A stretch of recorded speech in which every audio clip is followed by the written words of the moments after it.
Sa previous episode, nagkaroon ng masakit na kamatayan ang ating bida na kung saan paulit-ulit siyang sinasaksak ng isang babae. Galit na galit ito dahil na rin sa di malamang dahilan hanggang sa binawian na nga ng buhay ang ating bida. Nabuhay siyang muli, kaso lang isa na siyang anak ng isang goblin at ang mga goblin ay may mga katangian kung saan mabilis silang lumalaki. Dinaglaon ay gumagawa na sila ng paghahunting para sa kanilang pagkain hanggang sa nag-evolve ang ating bida at naging isang hobgoblin na may nakakamanghang mga abilidad.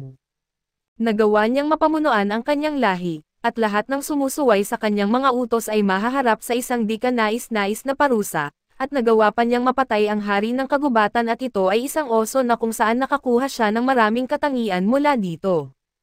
At sa pagpapatuloy ng ating recap, ilang sandali pa hanggang ngayon, namamangha pa rin ang lahat sa pagbabago ni Gabo at lumaki at lumakas siyang tingnan.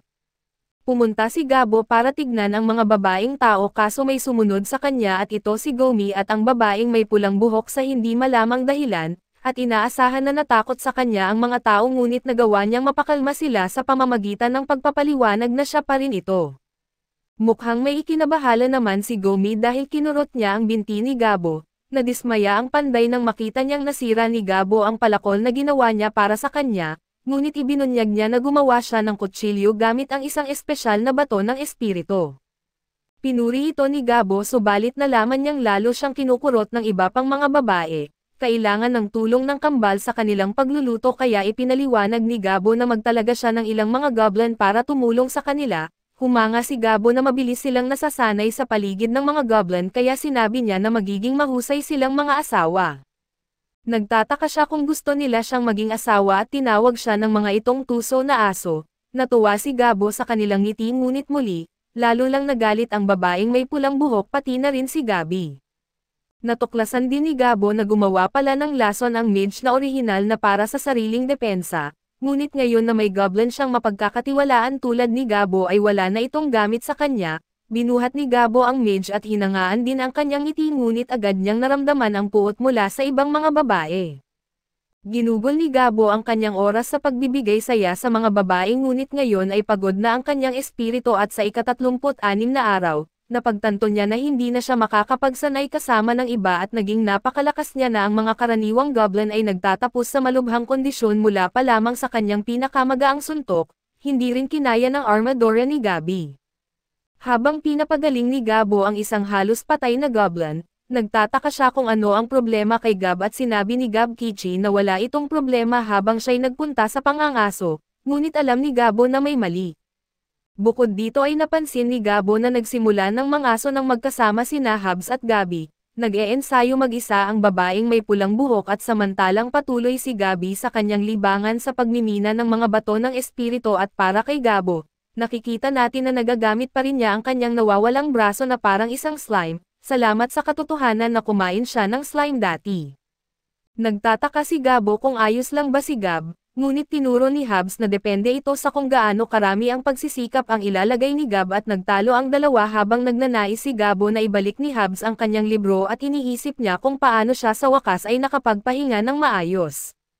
Noong ika-37 araw ay nagpanik si Gabi nang makakita siya ng isang maliit na nilalang na nasa masamang kalagayan, ginawa ni Gabo ang lahat upang pagalingin ito. Ngunit masyado itong nawalan ng dugo kaya nagpa siyang kumuha ng gamot para sa paggawa ng dugo mula sa mage at sa kabutihang palad, umubra ito kaya ipinaliwanag nila kung sino sila sa nilalang na tinatawag nilang carbuncle. Nagpakilala ang carbuncle bilang si Lat-Ana at ibinunyag na siya ay inatake ng mga tao. Ang hiyas sa kanyang ulo ay isang materyal na mataas ang uri kaya ang presyo nito ay umabot sa 1 bilyong ginto. Hinihiling ni Lat-Ana na ipapagamit nila ang kanilang lakas at nakiusap na alisin ang mga tao na umatake sa kanya. Pamilyar si Gabo sa kasaysayan ng kanilang lahi at ang kanilang Panginoon na si Velvet ay isang tanyag na magician na lumikha sa kanila para bantayan ang kanyang lihim na kayamanan. Ipinaliwanag ni Lat-Ana na nang siya ay inatake, nasira ang kanyang core kaya paliit ng paliit ang kanyang buhay. Sa silid ng lihim na kayamanan, naroon ang mga legendary class na bagay na nakolekta ni Velvet sa buong buhay niya at ipinaliwanag ni Lat-Ana na ayaw ng kanyang Panginoon sa mga tao. Mas gusto niya na ang mga goblin ang kumuha ng lahat ng kayamanan kaysa sa mga adventurer na tao at maaari nilang makuha ang lahat kaya idineklara ni Gabo na pupunta sila. Binigyan siya ng babaeng panday ng kanyang bagong punyal kaso sinabi niya sa mga natatakot na babae na huwag mag-alala dahil hindi niya basta-basta papatayin ang mga tao. Ang trabaho lang niya ay mapapaalis sila subalit nagbabala siya na maaaring kailanganin niyang gumamit ng puwersa kung hindi sila makikinig. Pagkatapos ay dumaan sila sa butas na ginawa ni Gabi dahil ito ang daan papunta sa silid ng kayamanan. Nagpa siya si Gabo na subukang makonvince ang mga tao na umalis kaya sinabi niya sa iba na magtago. Natagpuan niya ang mga adventurer na naghahanap ng silid ng kayamanan ngunit inakala nilang isa lamang siyang monster na kailangan nilang talunin, inatake nila siya ngunit mabilis silang nagulat nang madetect niya ang presensya ng kanilang di nakikitang assassin. Ipinaliwanag ni Gab sa kanila na ang lugar na ito ay bahay ng isang tao at ang ginagawa nila ay pagnanakaw at pagpatay, maliwanag na wala silang pakiramdam ng pagkakasala, kaya naisip ni Gab na hindi na sila maaaring iligtas.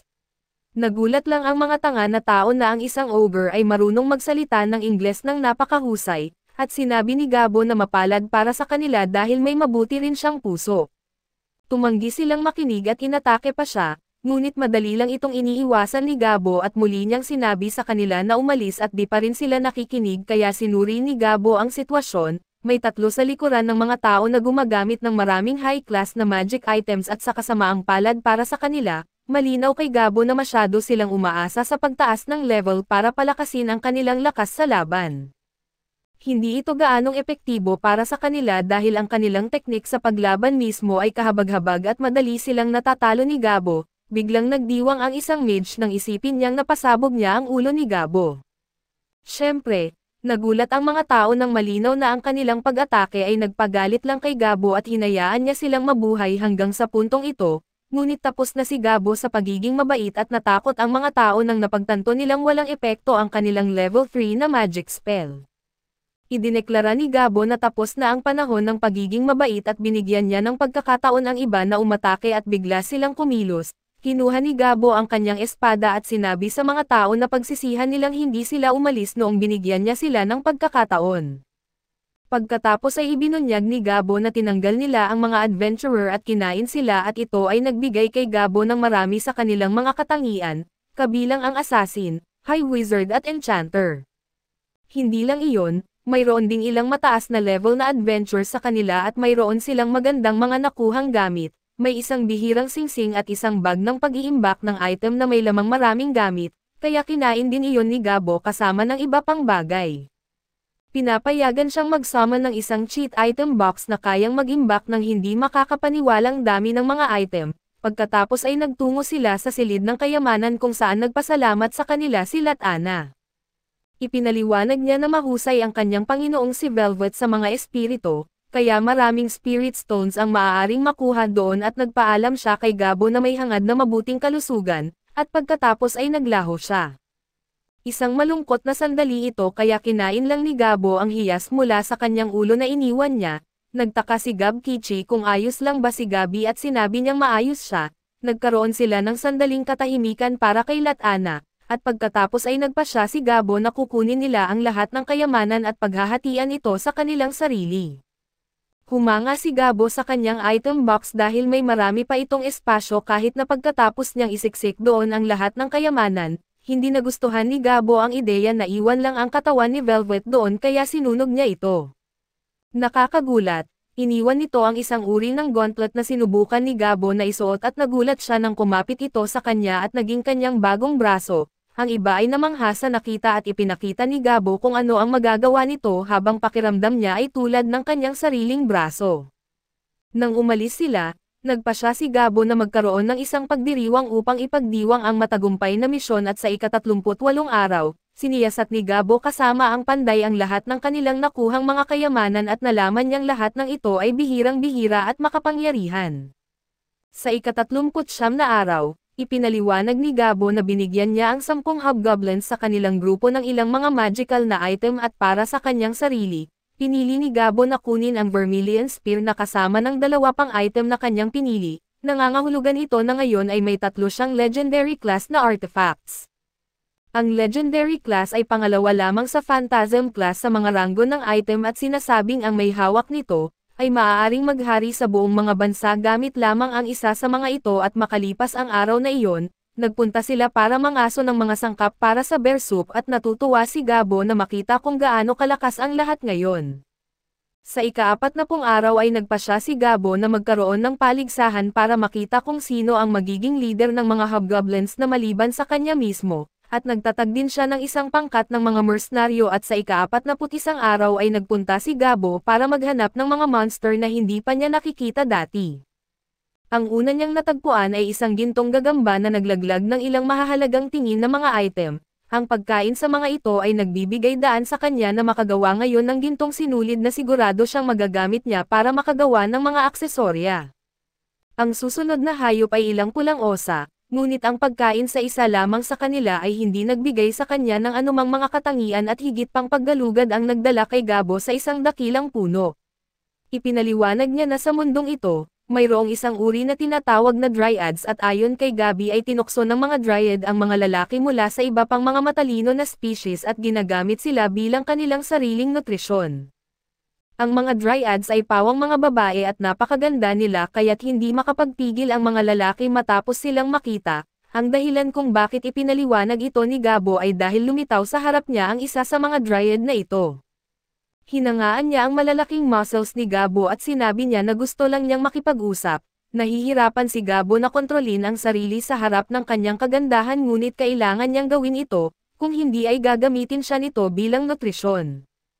Kailangan niyang iwasan ito sa lahat ng paraan at habang hindi pa rin bumababa ang pagbabantay ni Gabo, nagpasya siyang gamitin ang isang kakayahan na hindi pa niya nagagamit dati at ito'y tinatawag na libido. Matapos kumain ng dryad ng 5 oras ay nakamit ni Gabo ang isang katangiang tinatawag na Dryad's Blessing at kahit paano, buhay pa rin ang dryad at sinabi niya kay Gabo na bumalik siya, kaso sinabi lang niya na babalik siya kung gusto niya.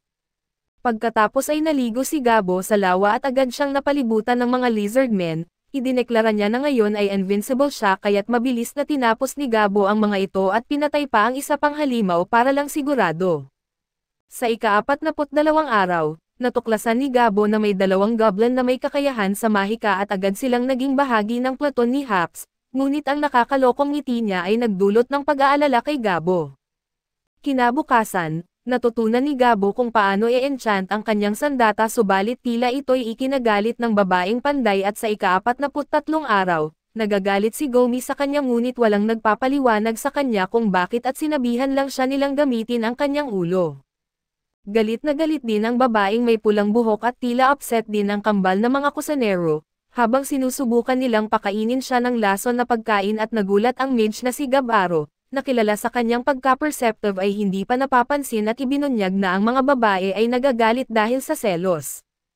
Nalaman nilang mayroon siyang date at nagulat siya nang marinig niyang may mga kiss mark siya sa kanyang leeg. Wala siyang ideya at sinumpa ni Gabo ang dryad sa paggawa nito ng sadya at nag-isip si Gabo tungkol sa susunod niyang gagawin ngunit nagulat siya nang ibunyag ng mage na pareho ang nararamdaman niya at hinalikan siya. Umaasa siya na tatanggapin ni Gabo ang kanyang damdamin kaso hindi inaasahan ni Gabo ito mula sa kanya, iniisip niya kung paano ito nagpapasaya sa kanyang ngunit dumating si Gabi, galit na galit. Gusto niyang tretuhin siya ni Gabo sa parehong paraan at dumating ang lahat ng babaeng tao para sabihin ang parehong bagay at sa labas ng silid, ipinaliwanag ni Gabi na isinara ni Gabo ang lugar upang makapagtrabaho sila, at nakakuha pa si Gabo ng maraming katangian.